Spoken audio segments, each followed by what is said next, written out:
A little disclaimer up front, in order to talk about this game properly, I need to spoil some parts of it.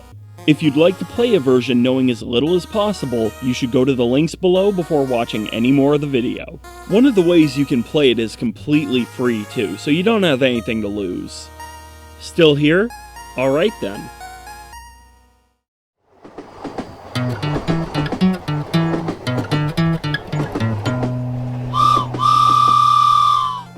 It's no secret that throughout gaming's history, certain genres have come under fire for one reason or another.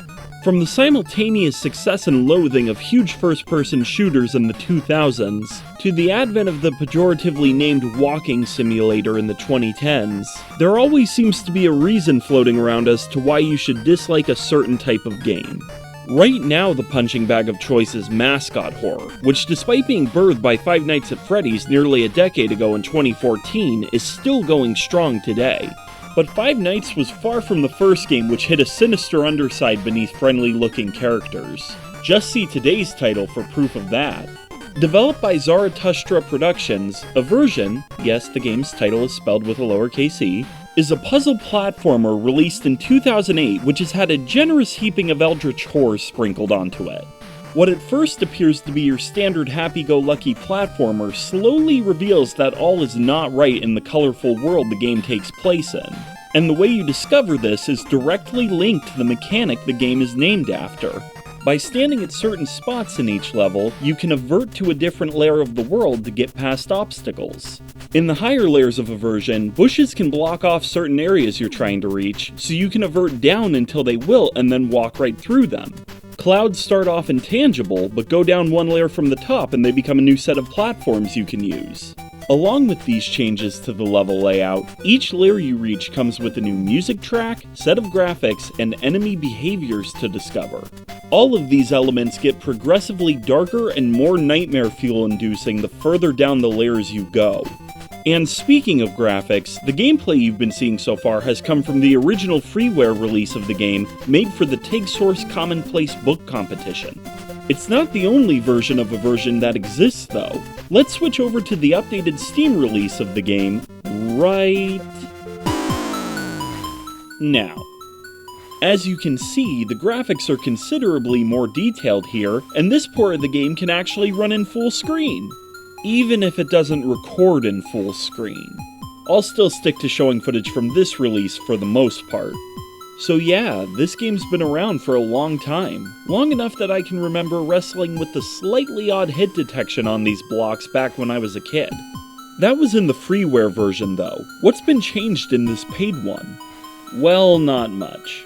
There's a few extra secrets scattered around here and there, including a brand new ending, but the core gameplay, modes on offer, and story are all untouched. The story in this doesn't matter though. You're this little flower guy named ZT, and you have to go and rescue Princess Nahima of the Flower Kingdom from the Goolibas. How do you learn the names of these things? By reading the game's description on Steam and its trading cards, obviously. No, what eversion really banks on is two things being good. The horror experience it offers, and its level design. And I do think that both of these are fairly well done, despite me feeling that the game reveals its hand on the horror front too quickly. As if the highly saturated colors and giant smiles on enemy faces aren't enough to clue you in that something is off here, before reaching the main menu, the game shoves a splash screen with the H.P. Lovecraft quote that inspired its creation in your face. Little on the nose there, don't you think? I'd be a hypocrite to rag on that too much though. I mean, I already knew what was going to happen, but in level 4, when this giant hand popped out for the first time, the accompanying scream sound effect managed to make me jump a bit. That's gotta count for something.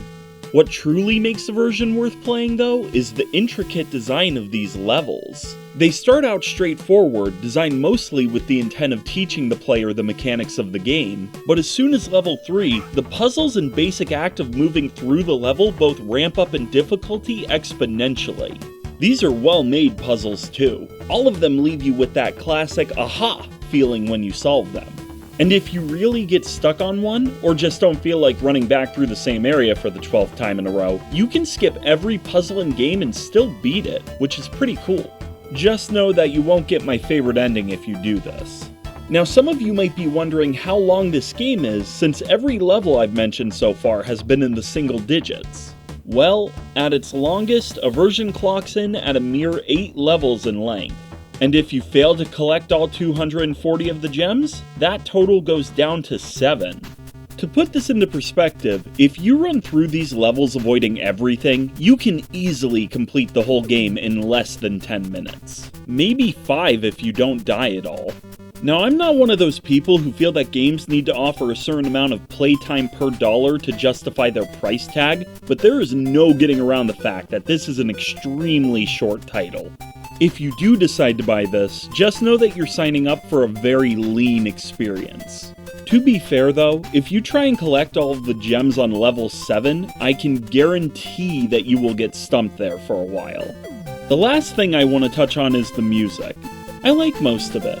Each track goes a long way in giving the different layers their own distinct vibe. I really enjoy how chaotic Layer 6's theme is.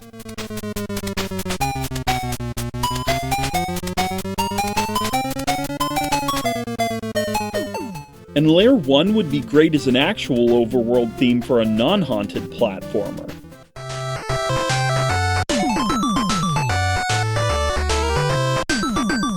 Which is fitting, because the developers just took a song from the NES title Cocorone and remixed it slightly for this game. I'm not kidding, listen.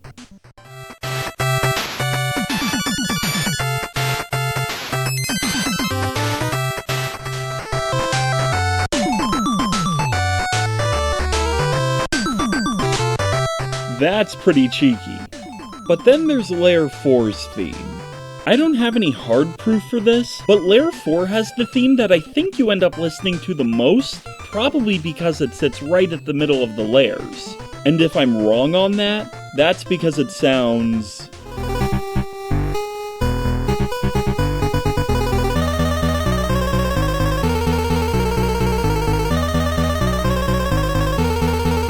really annoying.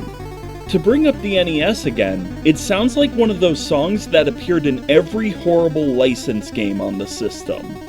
The music is unacceptable. Listen.